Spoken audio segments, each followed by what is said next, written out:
नमस्कार। आज के वीडियो में हम बात करने वाले हैं आंगनवाड़ी फॉर्म के लिए ज़रूरी दस्तावेज लिस्ट।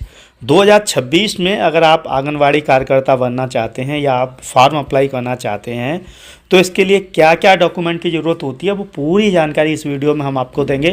तो वीडियो को पूरा देखिएगा। अगर आप पहली बार हमें देख रहे हैं तो जल्दी से सब्सक्राइब कर लें। देखिए, सबसे पहले मैं आपको बताऊं कि 2026 में आंगनवाड़ी कार्यकर्ता, सहायिका और सुपरवाइज़र पदों के लिए आवेदन मांगे जाते हैं। तो इसके लिए आपको क्या क्या ज़रूरत पड़ेगी, आंगनवाड़ी फार्म के लिए ज़रूरी दस्तावेज़ कौन से हैं, पहले हम ये जानकारी देंगे। किस पद के लिए कौन सा प्रमाण पत्र ज़रूरी है, दस्तावेज बनाने की पूरी प्रक्रिया क्या है, इसके अलावा फार्म रिजेक्ट होने से कैसे बचें। तो चलिए एक एक करके मैं आपको बताता हूँ। देखिए, आंगनवाड़ी भर्ती में दस्तावेज कौन कौन से लगते हैं वो मैं आपको बता दूं। सामान्यतः ये भर्ती मेरिट पर आधारित होती है, यानी कि कोई टेस्ट वगैरह नहीं होता, लिखित परीक्षाएं नहीं होती हैं, इंटरव्यू भी हल्का फुल्का होता है, लेकिन इसमें मेरिट बनती है। तो उसके लिए एक तो शैक्षणिक योग्यता आपकी देखी जाती है, हाई स्कूल, इंटर, जो भी जितनी भी रिक्वायर्ड हो। आयु आपकी कितनी आयु सीमा होती है। सामान्यतः ये निवास के लिए होती है, यानी कि आपका निवास कहाँ है। इसके अलावा श्रेणी जैसे ST OBC BC वो भी आपको होनी चाहिए आपके पास दस्तावेज। देखिए, अगर आपके दस्तावेज पूरे नहीं हैं, कोई भी दस्तावेज अगर अधूरा है या डॉक्यूमेंट गलत है तो आवेदन निरस्त हो जाएगा, मेरिट लिस्ट से नाम हट सकता है। इसलिए आपको सही दस्तावेज जमा करने होते हैं। आंगनवाड़ी फार्म के लिए ज़रूरी दस्तावेज मैं बता रहा हूँ, अब एक एक करके आप लिख लीजिए कहीं अच्छे तरीके से। देखिए, सबसे पहला है आधार कार्ड, पहचान प्रमाण पत्र के रूप में अनिवार्य है ये। इसके अलावा आपका आधार आपके किसी एक मोबाइल नंबर से लिंक होना बहुत ज़रूरी है, ध्यान रखिएगा। इसके अलावा नाम और जन्म तिथि आधार में सही होनी चाहिए। बहुत सारे लोगों के जो शैक्षणिक प्रमाण पत्र हैं, जैसे हाई स्कूल, इंटर के जो डॉक्यूमेंट हैं, उनमें नाम कुछ और होता है, आधार में कुछ और है। अगर वो है तो उन्हें मिसमैच ना कराएं, सही करा लें। आधार में जो भी गलती है उसे पहले सुधार कर लें, तभी आप जो है फॉर्म अप्लाई करें। जैसा मैंने शुरू में कहा कि आंगनवाड़ी कार्यकर्ता सामान्यतः अपने नज़दीकी निवास या गांव के लिए ही चयनित किए जाते हैं, तो उसमें स्थानीय महिला को प्राथमिकता दी जाती है। वो गांव की महिला हो तो ज़्यादा बढ़िया है। तो इसके लिए आपको मूल निवास प्रमाण पत्र बनवाना होगा।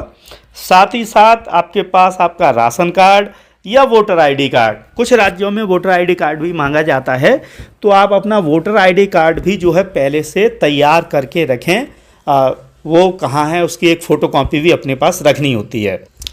अब देखिए, जैसा मैंने कहा कि आंगनवाड़ी कार्यकर्ता या आंगनवाड़ी सहायिका या सुपरवाइज़र जो भी हैं, उनके लिए शैक्षणिक मेरिट पे जो है आवेदन होता है। मेरिट पे ही जो है लिस्ट बनती है और मेरिट के हिसाब से ही जो है चयनित होते हैं लोग। तो उसके लिए आपको क्या क्या ध्यान रखना है। देखिए, सहायिका के लिए जो शैक्षणिक योग्यता है वो 5वीं और 8वीं पास है, मैट्रिक तक, ठीक है। उसके लिए आपको उसी हिसाब से आपके पास अंक तालिका और उसका जो है अंक प्रमाण पत्र होना चाहिए। कार्यकर्ता हैं उसके लिए 10वीं या 12वीं पास, जो आंगनवाड़ी कार्यकर्ता हैं उनके लिए 10वीं या 12वीं पास की योग्यता होनी चाहिए। और जो सुपरवाइज़र बनती हैं उनके लिए स्नातक। तो ये भी आपके पास शैक्षणिक प्रमाण पत्र अपने पास होने चाहिए। इनकी ओरिजिनल कॉपी ही जो है इंटरव्यू में मांगी जाती है। अब जरूरी डॉक्यूमेंट क्या हो गए, मार्कशीट हो गई आपकी और पासिंग सर्टिफिकेट, ये आपके पास होने चाहिए। अब आयु के लिए जन्म प्रमाण पत्र, उसके लिए क्या क्या चाहिए होता है। देखिए, 10वीं मार्कशीट, अगर आपके पास जन्म प्रमाण पत्र है तो वो चल जाएगा। इसके अलावा आधार कार्ड भी कुछ राज्यों में या कुछ मामलों में प्रूफ मान लिया जाता है। जात प्रमाण पत्र अगर लागू हो, कहीं कहीं जो रिजर्वेशन के हिसाब से जो है आवेदन होते हैं, तो उसके लिए आपके पास अपना SC का, ST का या OBC का जो भी जहाँ रिक्वायर्ड है वो आपका अपना खुद का जात प्रमाण पत्र अगर मांगा जा रहा है तो वो भी होना चाहिए।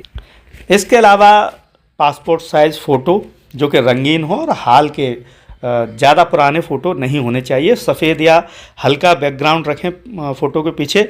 ऑनलाइन फार्म होता है उसमें भी फ़ोटो जो है अपडेट करनी होती है। मोबाइल नंबर और ईमेल आईडी आपको सही रखना है, क्योंकि ओटीपी सत्यापन के लिए ज़रूरी होता है। मेरिट लिस्ट आदि की सूचना भी जो है आपको मोबाइल पर या ईमेल के माध्यम से मिल सकती है। कुछ राज्यों में अतिरिक्त दस्तावेज भी मांगे जाते हैं, जैसे तलाकशुदा का प्रमाण पत्र या विधवा महिलाएं हैं, क्योंकि उन्हें वरीयता दी जाती है, तो वो विकलांगता का प्रमाण पत्र भी अगर मांगा जा रहा है और आपके पास है तो उसे रखिए। अनुभव प्रमाण पत्र अगर हैं किसी तरह का तो वो भी आपकी हेल्प करेंगे, वो भी आपको जो है।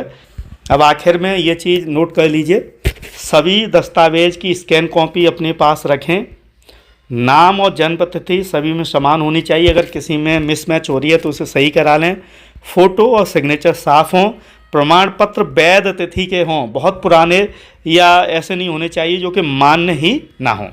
अब देखिए, फॉर्म रिजेक्ट होने के मुख्य कारण हैं, जल्दी से एक बार देख लीजिए, जो आप इन्हें ध्यान रखें। एक तो गलत जानकारी नहीं भरनी है, अधूरे दस्तावेज या गलत श्रेणी में, जैसे आप आंगनवाड़ी सहायिका की जगह आंगनवाड़ी जो सुपरवाइज़र हैं उनके लिए फॉर्म अप्लाई करते हैं, गलत जगह पर अप्लाई आपको नहीं करना है। फ़ोटो या सिग्नेचर मिसमैच नहीं करने हैं। नज़दीकी सीएससी केंद्र पे जाना है। आधार और पहचान पत्र दें। ऑनलाइन आवेदन करें। 7 से 15 दिनों में प्रमाण पत्र मिल जाता है। जो भी आपके डॉक्यूमेंट पूरे नहीं हैं वो भी आप वहाँ से बनवा सकते हैं। ऐसे ही जन्म प्रमाण पत्र भी आप नगर पालिका या पंचायत कार्यालय से बनवा सकते हैं। आंगनवाड़ी दस्तावेज की जो सत्यापन प्रक्रिया है, सभी मूल दस्तावेज ही जांचे जाते हैं। जैसा मैंने वीडियो के शुरू में आपसे कहा था, गलत चयन होने पर या गलत जानकारी पाए जाने पर आपका चयन जो है निरस्त हो जाएगा। तो लास्ट में मैं आपको कुछ सुझाव दूंगा। फॉर्म भरने से पहले नोटिफिकेशन ज़रूर भर लें। सभी दस्तावेज PDF में सुरक्षित रखें, फ़ोटोस्टेट करा के रखें। अंतिम तिथि से पहले ही आप आवेदन कर लें।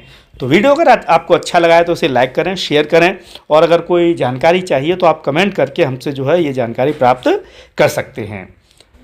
आप अगर और अधिक जानकारी लेना चाहते हैं तो स्क्रीन पर जो yojanagandhi.hindi.com दिख रहा है ना, ये हमारा खुद का ब्लॉग है। आप यहाँ पर ये जानकारी पूरी अच्छी तरीके से पढ़ सकते हैं।